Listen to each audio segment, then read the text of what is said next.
What will you do if money is not an issue?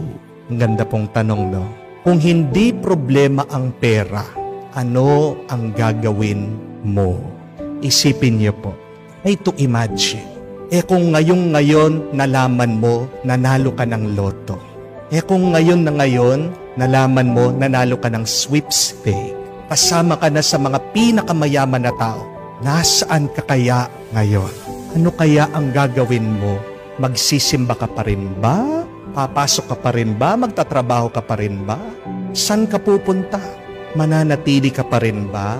Diyan sa bahay nyo? Pagtitiisan mo pa rin ba yung iyong asawa?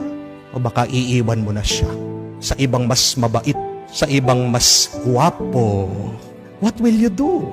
Nakaka-excite po, no? Yung pong isang kaibigan ko, kung may pera lang daw siya, anong gagawin niya? Magpapaputi. Bakit? Yun yung obsession niya eh. Mag-umpisa nung bata siya, niloloko siya na negro o kaya aita. Ayaw na ayaw daw niya yung kanyang skin complexion, yung kanyang balat. Kaya kung may pera lang, magpapaputi siya, kamukha ni Michael Jackson. May kakilala po ako.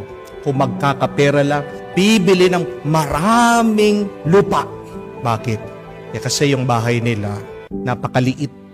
Buhay mahirap.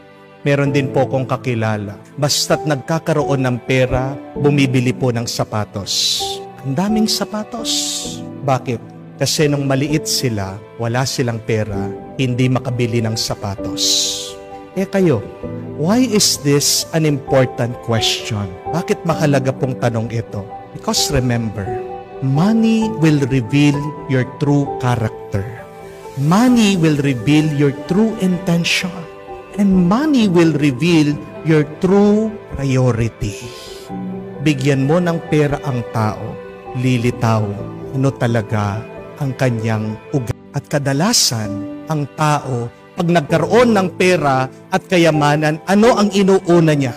Yung kanyang pamumuhay. Pinapaganda niya yung kanyang pamumuhay. Let's be honest. That is the truth. That whenever we have money and wealth, our priority is to improve the quality of our lives. Masama po ba yun? Hindi. Hindi naman masama na ayusin mong bahay mo, magkaroon ka ng sasakyan, makain mo yung gusto mong makain, papuntahan mo yung gusto mong puntahan. Masama po ba yun? Hindi.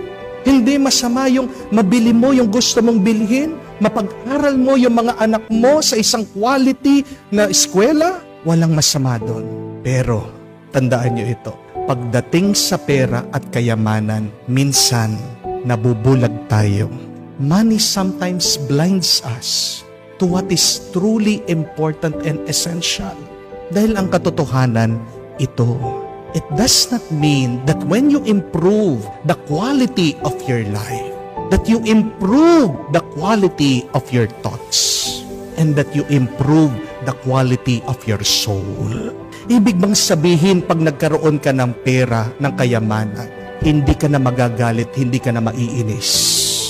Minsan nga, yung mga mapera, napapansin ko, yung mga negosyante, sila yung mainit ang ulo. Pinapagalitan nila yung kanilang mga trabahador.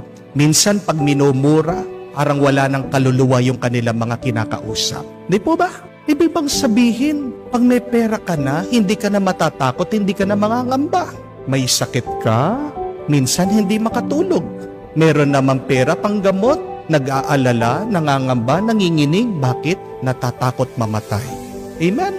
May pera na, pero bakit nag-aaway-away ang mga magkakapatid, ang iyong mga anak?